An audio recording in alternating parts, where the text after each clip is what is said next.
Welcome back to our channel. So 21 కంపెనీలు 9,000 ఎకరాల భూమి. సో ఒక పక్క ప్రతిపక్ష రాద్ధాంతం, ఇంకో పక్క ప్రభుత్వం ఖచ్చితంగా మల్టీ జోన్గా మారుస్తాం అంటున్నారు. మరి ఇంతకీ ప్రతిపక్షాలు ప్రభుత్వాలు తీసుకున్న నిర్ణయాల మధ్య నలిగిపోతున్న కార్మికుల పరిస్థితి ఏంటి అని తెలుసుకోవడానికి వచ్చా. సో లిస్ట్లో ఉన్న 21 కంపెనీలు, 21 ప్లేస్లు మీ అందరూ కూడా తెలిసితే. సో అందులో ఒకటి జీడిమెట్ల. సో జీడిమెట్లలో దాదాపు 1,200కు పైగా ఇక్కడ కంపెనీలు ఉన్నాయి. 1,50,000కు పైగా అందులో పనిచేస్తున్న కార్మికులు ఉన్నారు. ఇక వాళ్ళ కుటుంబాలు ఇక్కడే, కొంతమంది రెసిడెంట్స్ ఉంటున్నారు, ఇంకొంతమంది బయట నుంచి వచ్చి వాళ్ళ కుటుంబాలని ఇక్కడే ఉంటున్నారు. సో అట్లా ఓవరాల్గా లేబర్ ఫ్యామిలీస్ మనం అంతా సంఖ్య చూసుకున్నా దాదాపు 3 లక్షల మంది. సో ఆ 3 లక్షల మంది కార్మికుల గోస ఎట్లా ఉంది, సో కార్మికులు ఏమనుకుంటున్నారు అని తెలుసుకోవడానికి జీడిమెట్లకు వచ్చారు.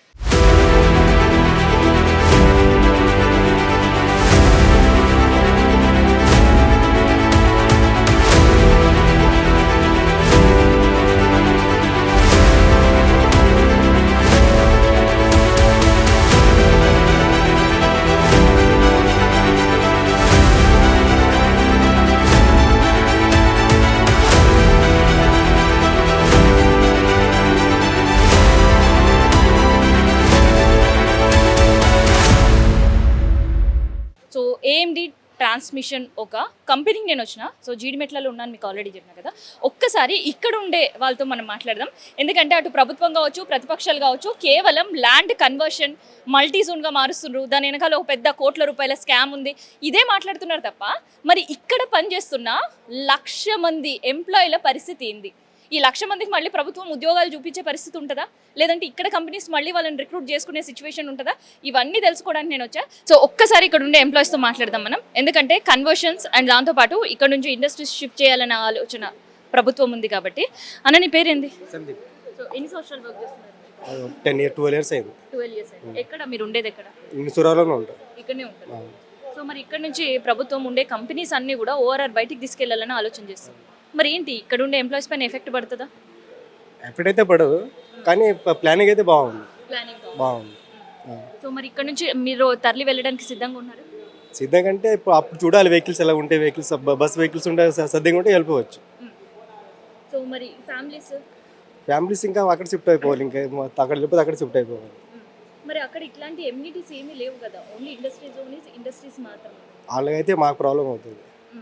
ఓన్లీ ఇండస్ట్రీస్ కి మాత్రమే అక్కడ పర్మిషన్ ఉంది. అక్కడ నో రెసిడెన్స్, నో హాస్పిటల్స్, ఇలాంటి ఎమ్యూనిటీస్ ఏవి కూడా ప్లాన్ చేయట్లేదు కదా. మరి అలాగైతే కష్టం, మరి ఇబ్బంది అవుతుంది. మీ పేరు నాగేష్ సార్.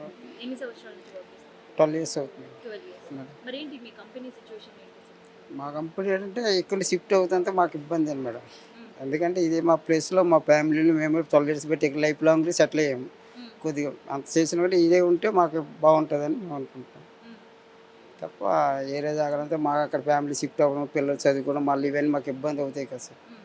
అందుకు మాకు కొన్ని ఫ్యామిలీని ఇక్కడ పెట్టి ఓఆర్ఆర్కి రోజు అప్ అండ్ డౌన్ చేయాలి అన్న పాసిబుల్ అవుతుందా? అలా కష్టం మేడం. అలాగే అవుతుంది మేడం. పిల్లలు ఒక దగ్గర, ఫ్యామిలీ ఒక దగ్గర, పిల్లలకి చదువు అక్కడే మాకు ఇబ్బంది ఉంటుంది కదా. ఏదైనా మాకు అన్నిటి పరిస్థితులు ఇక్కడ మాకు బాగుంది. 12 ఇయర్స్ బట్టి మాకు అంతా ఇక్కడ బాగానే ఉంది. ఇలాంటి జాగాలో అయితే మాకు బాగుంటుంది. ఎక్కడనో మమ్మల్ని పట్టుకెళ్ళిపోయి ఆ కంపెనీ ఒక దగ్గర, పిల్లలు ఒక దగ్గర అంటే మాకు ప్రాబ్లం వస్తుంది కదా మేడం. అందుకు మాకు ఇదే best. So in case company అక్కడ షిఫ్ట్ అయితే మరి ఉద్యోగాల పరిస్థితి ఏంది? ఉద్యోగాల పరిస్థితి అంటే మాకు విషయం అంతవరకు ఐడియా లేదు. ఉద్యోగ పరిస్థితి మాకు ఇదే కంపెనీలో ఉన్న ఉద్యోగాల పరిస్థితి మాకు అంతవరకు ఐడియా వెళ్ళడం కష్టం మేడం. సో ఈ ఏజ్లో మళ్ళీ ఇంకొక ఉద్యోగం ఇక్కడ వెతుక్కొని చేసే పరిస్థితి ఉందా? లేదు మేడం. అలాగల 12 ఇయర్స్ ఇక్కడే సెటిల్ అయ్యాము. ఇంకొక కంపెనీకి వెళ్ళగలం మేడం. వాళ్ళకి వెళ్ళలేము కదా. లేదు మీరు డిల్లర్ మేడం. డ్రిల్లింగ్ వేస్తాం. సో మీ పేరు ఏందన్నా? వెంకటమ్మ. సో ఎన్ని సంవత్సరాల నుంచి వర్క్ చేస్తారు? మేము 8 ఇయర్స్ అవుతుంది. 8 years. ఏం చేస్తారు ఇక్కడ? మేము ఆపరేటర్, మిశ్ర ఆపరేటర్. ఎప్పటి నుంచి మీకు పొద్దున ఎప్పటి నుంచి ఉంటుంది, ఎప్పటి వరకు ఉంటుంది? 8 to 8.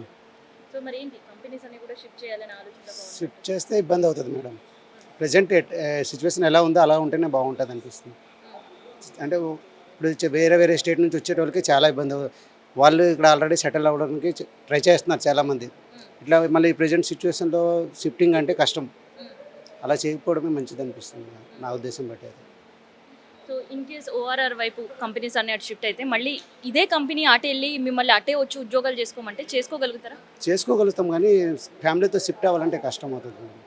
దూరం అవుతుంది కదా, జర్నీ గట్రా చేయాలంటే కష్టం అవుతుంది కదా. ఇచ్చే జీతం సరిపోతుందా లేదంటే ట్రావెలింగ్ అలవెన్స్కే పోతుందా? లేదు, అడ్జస్ట్మెంట్ చేసుకోవాలి మరి ఇచ్చే జీతం బట్టి అయితే. మళ్ళీ లాంగ్ అయితే కష్టం అవుతుంది, అడ్జస్ట్మెంట్ కష్టం అవుతుంది మేడం.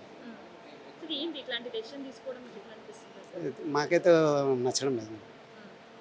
మా ఒపీనియన్ బట్టి అయితే వద్దని, ఎక్కడ ప్రజెంట్ ఎట్లా ఉందో అట్లా ఉంటేనే బాగుంటుంది అనిపిస్తుంది.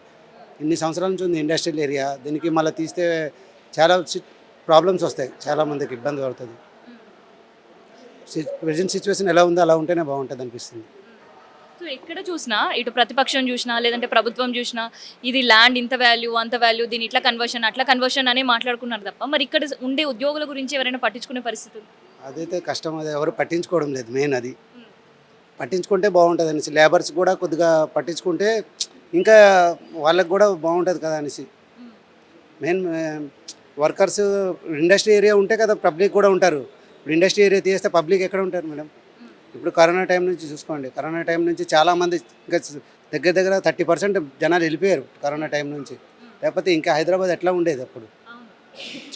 అదే అంటున్నా, ఇట్లా ఇండస్ట్రీస్ తీయేస్తే చాలా ఇబ్బంది అవుతుంది మేడం. అది తీయకపోవడమే బెటర్ అనిపిస్తుంది నాకు. ఒక్కొక్కరు కంపెనీలో 20-30 సంవత్సరాలు కూడా చేస్తున్నారు. చేస్తున్నారు. ఇప్పుడు ఇంకా వాళ్ళు ఏజ్ అయిపోయింది చేయడానికి. మళ్ళీ ఇట్లాంటి టైంలో వాళ్ళని ఓవర్ వరకు అంటే వాళ్ళు సహకరిస్తుందా వాళ్ళ లేదు, ఆరోగ్యం? ఆరోగ్యం సహకరించదు. మనం ప్రజెంట్ చేసే దాంట్లోనే ఆరోగ్యం గట్రా ఇబ్బంది అవుతుంటుంది అప్పుడప్పుడు. ఇంకా జర్నీ చేసి చేయాలంటే కష్టం అవుతుంది. అంటే సిచ్యువేషన్ బట్టి అయితే ఎక్కడ ఉన్నాయి కంపెనీలు అక్కడ ఉంటేనే బెస్ట్. అదే అంటున్నాను నా ఒపీనియన్ బట్టి అయితే మేడం. వెంకటేష్.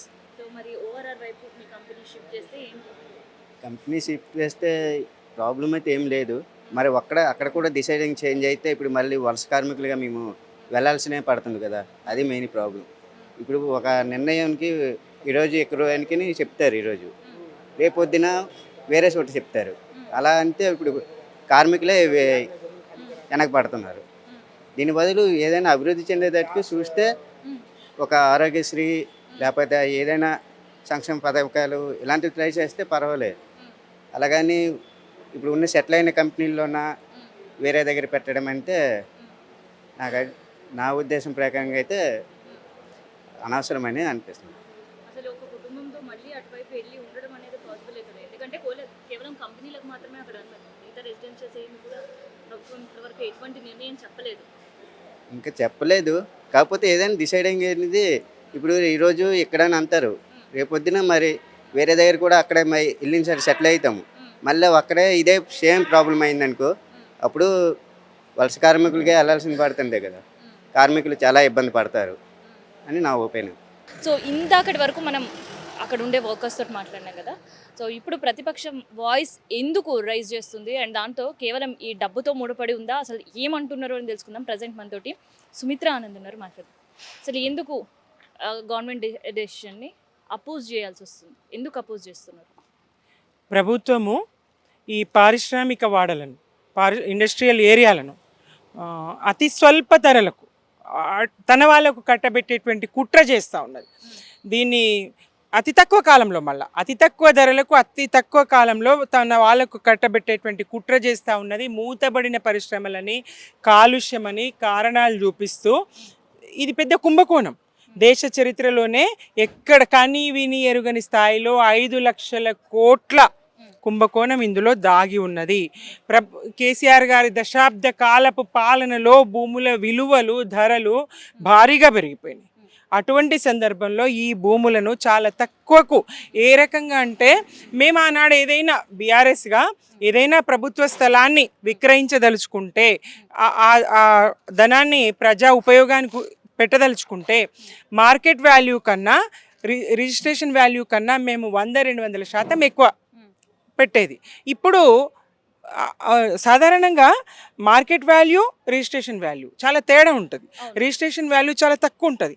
ఆ రిజిస్ట్రేషన్ వాల్యూలో కూడా 30% ఉంటే చాలట. అయితే ఇక్కడ బీఆర్ఎస్ మొదటి నుంచి కూడా దీన్ని అపోజ్ చేస్తూనే ఉన్నారు. ఏంది అంటే ల్యాండ్ వాల్యూకి సంబంధించి కావచ్చు 30% అని పట్టుకున్నారు. కానీ ఎందుకు ఇక్కడుండే కార్మికుల పరిస్థితి ఆలోచించలేకపోతున్నారు? ఇక్కడ ఉండే 1,00,000 పైగా కార్మికులు రోడ్డు పైన పడుతున్నారు. స్పష్టంగా అది కూడా మా ప్రధాన ఉద్దేశం కదా. ఈ కార్మికులు రోడ్డున పడకూడదు. ఈ స్థలాలు మరి ప్రభుత్వం తన వారికి కట్టబెట్టడం, కుంభకోణాన్ని లేవనెత్తడం కాదు. నిజంగా కాలుష్యమే కారణమైతే మరి వీళ్ళకి ప్రత్యామ్నాయం ఎక్కడ చూపిస్తారు, ఎప్పుడు చూపిస్తారు, ఎట్లా చూపిస్తారు? ఈ స్థలాలు సరైన ధరకే విక్రయించండి, బహిరంగ మార్కెట్లో విక్రయించండి, వీళ్ళకు చూపించండి. ఇంకోటి అక్కడ మాత్రం మళ్ళీ కాలుష్యం కాకుండా ఉంటుందా? ఇక్కడ ఏదైతే మూతబడినటువంటి పరిశ్రమలు ఉన్నాయో ఆ స్థలాలను ప్రభుత్వమే టేక్ ఓవర్ చేసి ఆ స్థలాలను ప్రజా ఉపయోగానికి ఎందుకు ఉపయోగించకూడదు? బహిరంగ మార్కెట్లో ఎందుకు వేలం వేయకూడదు? ఇక్కడ కేసీఆర్ గారి ప్రభుత్వంలో పట్టణ ప్రకృతి వనాల ఏర్పాటు చేసి గ్రీన్ సిటీగా హైదరాబాద్ను తీర్చిదిద్దిండ్రు. ఈ ప్రభుత్వం ఏం చేస్తుంది? మరి ఆ కాలుష్య నివారణకు ఈ 2 సంవత్సరాల్లో ఈ ప్రభుత్వం చేసిన ఒక్క చిన్న చర్య ఏదైనా ఉందా? ఏం లేదు కదా. కాలుష్య నివారణకు ప్రయత్నం చేయరు, మూతబడినటువంటి పరిశ్రమల్ని తెరిపించే ప్రయత్నం చేయరు. ఇవాళ పొట్ట చేత పట్టుకొని పక్క రాష్ట్రాల నుంచి మన రాష్ట్రం నుంచి వచ్చినటువంటి లక్షలాది కార్మికుల పొట్టగొట్టేటువంటి పరిస్థితి ఎందుకు? వాళ్ళ నోటికాడు ముద్ద తీసేటువంటి పరిస్థితి ఎందుకు? వాళ్ళ రెక్కల కష్టం. వాళ్ళు మీ ప్రభుత్వాన్ని ఏం అడగలేరు, ప్రభుత్వం నుంచి ఎలాంటి సాయం అడగలేరు. వాళ్ళు పని చేసుకొని బతుకుతూ ఉన్నారు. వాళ్ళు 8 గంటలు 12 గంటలు షిఫ్ట్ల వారీగా పని చేసుకొని బతుకుతున్నారు. వాళ్ళని రోడ్డు మీద పడేస్తే ఎట్లా? వాళ్ళు అర్ధాంతరంగా వాళ్ళ బతుకులేం కావాలి? చిన్న చితక పరిశ్రమలు ఇవాళ ఎందుకు వాళ్ళు ముందుకు వస్తారు అంటే, వాళ్ళు పనిచేస్తే వాళ్ళకి వచ్చేటువంటిది, ఈ పరిశ్రమ నడిస్తే వచ్చే లాభం కన్నా ఈ భూములను విక్రయిస్తే వచ్చే లాభం ఎక్కువ ఉన్నప్పుడు విక్రయిస్తారు వాళ్ళు. సరే అంటారు, ఆ పరిశ్రమలు ఒప్పుకుంటే. కానీ కార్మికుల పరిస్థితి ఏంటి? ఇది ప్రభుత్వం ఆలోచించాలి కదా. రేపు బొందబెట్ట జాగా లేకుండా ఎందుకు చేస్తుంది? ఒక ప్రభుత్వ స్థలానికి ఎందుకు జాగా ఉండకూడదు? వైకుంఠ ధామాల నిర్మాణం చేయండి, ప్రకృతి వనాలను నిర్మించండి, పార్కులను నిర్మించండి, విద్యా సంస్థలు నిర్మించండి. ప్రభుత్వ పరంగా మీరు ఏదైనా చేయగలిగితే చేయండి. కానీ ఈ ప్రజల ఆస్తి, ఇది ప్రభుత్వ ఆస్తి, ప్రజల ఆస్తి. దీన్ని కొల్లగొట్టి మీ వాళ్లకు కట్టబెట్టేటువంటి అనుయాయులకు, రేవంత్ రెడ్డి గారి సోదరులకు, వాళ్ళ కుటుంబ సభ్యులకు, లేదా తన అనుకున్న వాళ్ళకు కట్టబెట్టాలని కుట్ర చేస్తే బీఆర్ఎస్గా మేము ఊరుకోం కదా. కార్మికుల పక్షాన మేము ఉంటాం, హైదరాబాద్ ప్రగతి పక్షాన మేము ఉంటాం. తెలంగాణ ఈ భూమి 60 ఏళ్ల తపనను తీర్చినటువంటి ఉద్యమ పార్టీ, రాష్ట్రాన్ని సాధించినటువంటి పార్టీ. తప్పకుండా ఈ బిడ్డల పట్ల, తెలంగాణ భూమి పట్ల, భూమి కోసం మేము తప్పకుండా పోరాడతాం. నాటి నుంచి భూమి కోసం, భుక్తి కోసం, తెలంగాణ విముక్తి కోసం ఎట్లా పోరాటం జరిగిందో ఆ పోరాటాలు మళ్ళీ పునరావృతమైనటువంటి పరిస్థితి హైదరాబాద్లో రేవంత్ రెడ్డి గారు తీసుకొస్తా ఉన్నారు. తప్పకుండా మేము ఖండిస్తాం. ప్రజల పక్షాన, ఈ కార్మికుల పక్షాన ఉంటాం, భూముల పక్షాన కాపాడే ప్రయత్నం చేస్తాం. అయితే ఇప్పటి వరకు మనం కార్మికులతో మాట్లాడినాం. అసలు బీఆర్ఎస్ వర్షన్ ఏంటి అనేది ఇక్కడికి వచ్చిన తర్వాత సుమిత్ర ఆనంద్ గారితో మాట్లాడాం. కానీ ఇక్కడ కార్మికులపై డిపెండ్ అయ్యి, కార్మికులే ఇక్కడ ఇండస్ట్రీతో డిపెండ్ అయి ఉన్నారు కదా. కానీ ఈ కార్మికుల పైన కూడా డిపెండ్ అయ్యి చిన్న చితక వ్యాపారాలు కూడా ఉన్నాయి. సో మనకి చెప్పుకోవడానికి చిన్న చితక వ్యాపారాలే, కాకపోతే అక్కడ వాళ్ళకు కొన్ని జీవితాలు అనమాట. సో ఆ వేవి అనేది కూడా ఒకసారి నేను వెళ్ళి అక్కడ ఏమేమి వ్యాపారాలు ఉన్నాయి, వాళ్ళు ఎట్లా డిపెండ్ అవుతున్నారు అండ్ దానిపైన కూడా మనం మాట్లాడదాం. సో చిన్న వ్యాపారాలు అని చెప్పాక అక్కడికి వచ్చినాను నేను ఇప్పుడు. సో ఇక్కడ టీ, బిస్కెట్స్ లేదు అని అంటే ఇగో ఇట్లా మీల్స్ ఇవన్నీ పెట్టుకొని అమ్ముతుంటారు. సో ఒక్కసారి వీళ్ళ పరిస్థితి ఏంది, అసలు వీళ్ళకి విషయం తెలుసా అనేది తెలుసుకుందాం. స్వామి, మీ పేరేంది? రాజామాత. తెలుసా ఇక్కడ నుంచి ఇండస్ట్రీస్ అనేవి షిఫ్ట్ చేయాలి అనే ప్రభుత్వం ఆలోచన? ఇప్పుడు రీసెంట్లీ తెలిసింది మాకు. ఇప్పుడు అది తీయడం వల్ల మాకనే కాదు, ఇక్కడ ఉన్న వాళ్ళ చుట్టుపక్కల ఉన్న వాళ్ళందరికీ ఇబ్బంది అన్నమాట. రేపు పొద్దున ఇవన్నీ ఇండస్ట్రీ ఏరియా అనేది పోయి కార్మికులందరూ ఎక్కడికి వెళ్తారని చెప్పి ఒక చిన్న క్వశ్చన్ మా తరపు నుండి. అంటే ఇప్పుడు మీ వ్యాపారం అంతా కూడా కార్మికులపైన డిపెండ్ అయ్యే వ్యాపారమే కదా. అంతే కదా వ్యాపారం. వాళ్ళు పొద్దున తినకుండా చేయకుండా డైరెక్ట్ వచ్చి వెళ్ళిపోతారు. ఏదో మేము వాళ్ళ గురించి అని చెప్పి చిన్నగా టిఫిన్లను లేదంటే బిస్కెట్లను, చాయ్ అని వాళ్ళ గురించి పెడతాం. ఆ కార్మిక సంఘం అదే లేకపోతే ఇంకా మాలాంటి వాళ్ళ పరిస్థితి ఏందని మేము అడుగుతున్నాం మాట. ఇంకా మాకు పొద్దున ఎప్పుడు వస్తారు మీరు ఇక్కడ? మేము పొద్దున 4 గంటలకి 5 గంటలకి ఇంకా స్టార్ట్అప్ చేసుకొని ఇక్కడికి వచ్చి రాత్రి 10 వరకు 9 వరకు మేము ఉంటాం మాట. రోజంతా కష్టపడితే మీకు వచ్చే ఆదాయం ఎంత? మాకు ఎంత ఉంటుంది మాట? మేము చిలువ అయిపోయాం. మాకు తిప్పి కొడితే రోజుకి 500 నుండి 600. మేము చదువుకొని నేను సెకండ్ ఇయర్ కంప్లీట్ అయిపోయింది, డిగ్రీ డిస్కంటిన్యూ చేసుకున్నా. మా మాత చదువుకున్నారు, ఇంటర్లో ఫస్ట్ ఇయర్ ఉండే, ఆమె టాపర్ కూడా. ఆమె చదువు అయిపోయింది. మా వివాహం అయ్యి ఇదే మాట, దీని మీద డిపెండ్ ఉన్నాం మాట. అలాంటిది ఇప్పుడు ఇండస్ట్రీ అనేది లేకపోతే మరి మాలాంటి సామాజికులు, మిడిల్ క్లాస్ వాళ్ళు, నిరుపేదలు ఏమవుతారని చెప్పి మా చిన్న ఒక క్వశ్చన్ మాట. వాళ్ళు ఇంకెక్కడికి వెళ్ళాలి?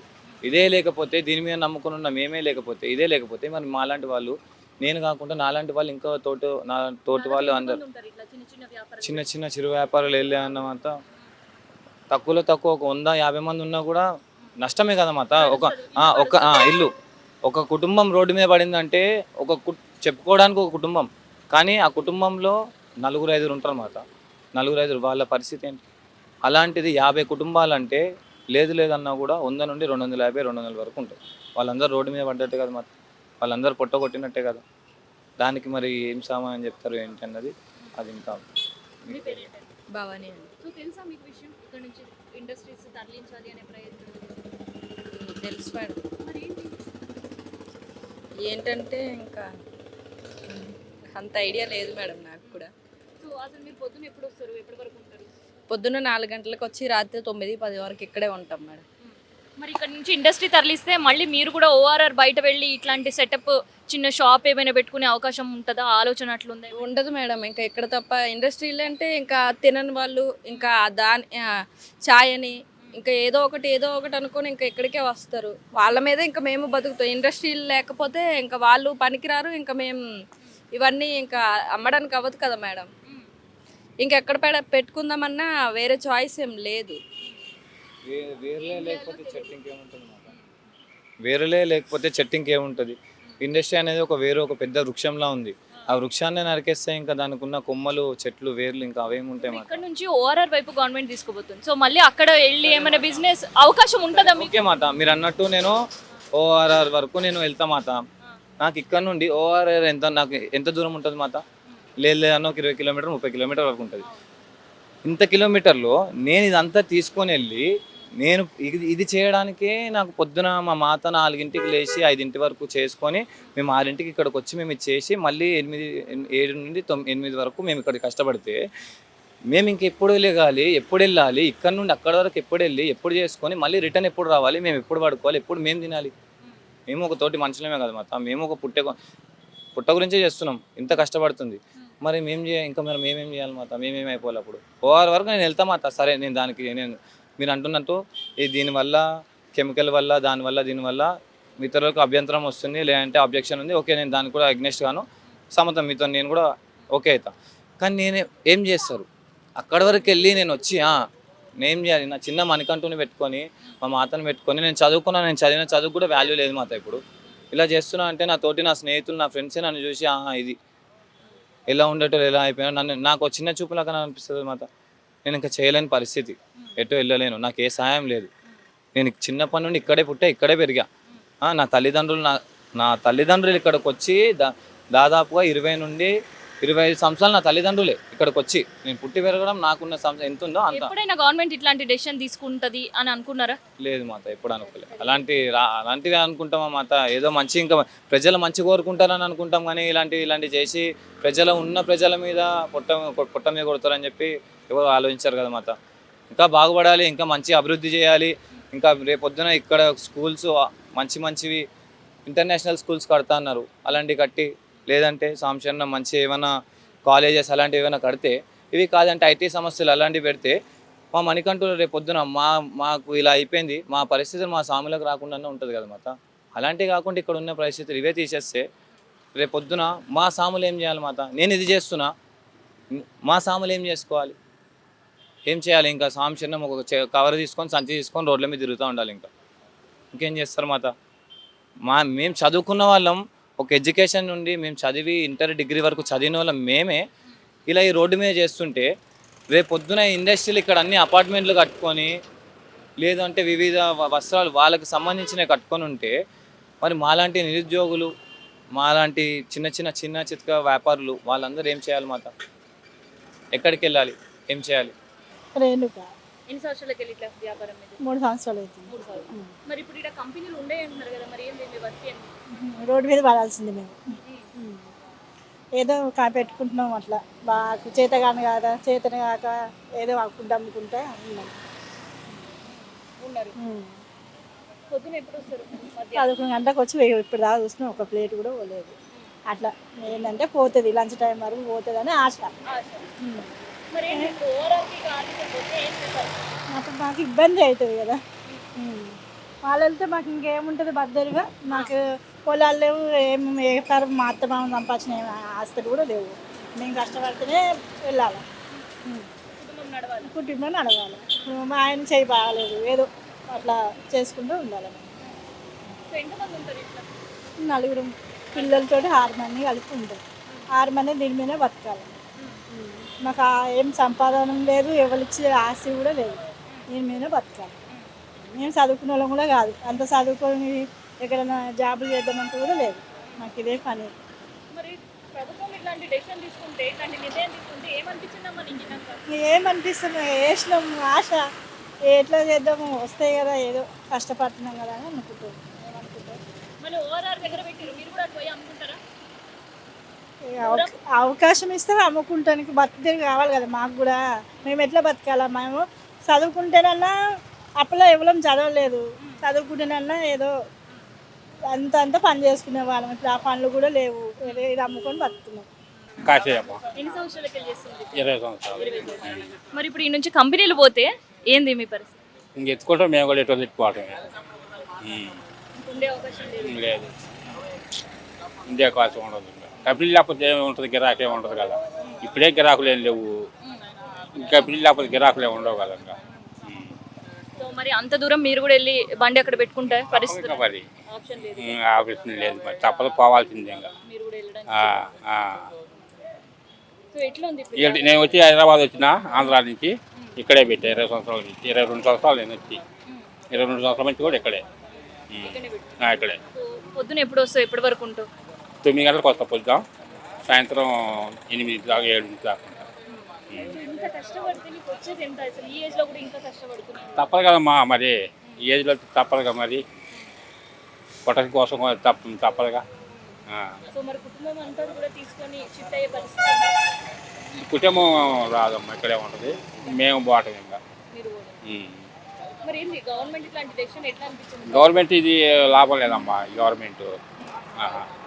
ఈ గవర్నమెంట్ పనిచేయదు, కేసీఆర్ ప్రభుత్వంలోనే బాగుంది. సో ఇదన్నమాట.